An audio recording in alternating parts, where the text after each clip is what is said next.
Hello students, আমি তোমাদের প্রিয় নীতিশ স্যার জ্ঞানজ্যোতি কোচিং সেন্টারের পক্ষ থেকে তোমাদের প্রত্যেককে জানাই আরো একবার স্বাগত।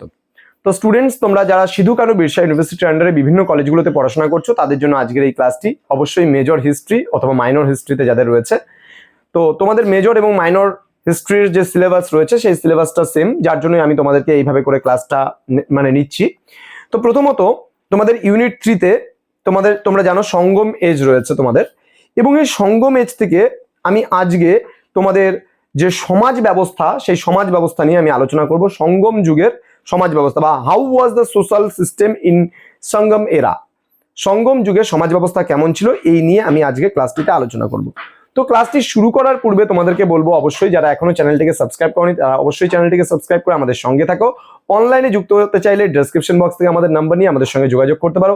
তোমাদের মেজর সাবজেক্টের জন্য কোর্স ফি রয়েছে শুধুমাত্র 99 টাকা, অথবা মাইনর পড়তে চাইলেও 99 টাকার বিনিময়ে তোমরা আমাদের কাছে পড়তে পারো। নোটস পত্র সমস্ত কিছু পাবে এবং তার বিনিময়ে তোমরা কিন্তু ওই সাজেশনসটাও পেয়ে যাবে এবং তার সাথে সাথে প্রশ্ন উত্তর সমস্ত কিছু কিন্তু পাচ্ছ।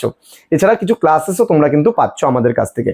তো চলো শুরু করছি আজকের ক্লাসটি। এবার তোমরা ভাবতে পারো যে কেন এত কমে স্যার দিচ্ছে, উদ্যোগে দেখো, আমাদের উদ্দেশ্য কিছুই নয়, আমাদের উদ্দেশ্যটা হচ্ছে যে তোমার কাছে পৌঁছানো। হ্যাঁ, আমার উদ্দেশ্যটা হচ্ছে তোমার কাছে পৌঁছানো, অর্থাৎ তোমাদের কাছে পৌঁছানো। এবার প্রথম বছর দেখে আমরা কিন্তু শুধুমাত্র 99 রুপিসের বিনিময়ে তোমাদের এই কোর্সটা প্রোভাইড করছি, কিন্তু সবসময় যে তোমরা পাবে এমনটা কিন্তু নয়। চলো শুরু করছি আজকের ক্লাসটি। তো সঙ্গম সাহিত্য থেকে আমরা কিন্তু সঙ্গম যুগের ইতিহাস সম্পর্কে বিস্তারিত জানতে পারি। তো বলছে যে তামিল রাজ্যগুলিতে সমাজের সর্বোচ্চ আসনে কিন্তু প্রতিষ্ঠিত কে ছিল? মুনি ঋষিগণ। তাহলে তামিল যে রাজ্যগুলো রয়েছে সেই তামিল রাজ্যগুলোতে সবার উচ্চ স্থানে কিন্তু মুনি ঋষিদের স্থান ছিল। এই যুগে দক্ষিণ ভারতে প্রথম ব্রাহ্মণদের আবির্ভাব ঘটেছিল এটা বলা হয়। আদর্শ রাজারা ব্রাহ্মণদের কোনো ক্ষতি কিন্তু সেই সময় করতেন না। সঙ্গম সাহিত্যে ক্ষত্রিয় এবং বৈশ্যদের বিশেষ কোনো সামাজিক মর্যাদাও কিন্তু দেওয়া হয়নি বা প্রদান করা হয়নি। শাসক গোষ্ঠীকে বলা হতো আরাসর বা অরাসর বলা হতো। শাসক গোষ্ঠীকে যারা শাসক ছিল তাদেরকে বলা হতো। বলছে তারা কেবল বল্লালদের সঙ্গে বৈবাহিক সম্পর্ক স্থাপন করতে পারতেন, অর্থাৎ তামিল যারা ছিল তারা কিন্তু শুধুমাত্র কাদের সঙ্গে বললাম? বল্লালদের সঙ্গে শুধুমাত্র বৈবাহিক সম্পর্কটা স্থাপন করতে পারতেন।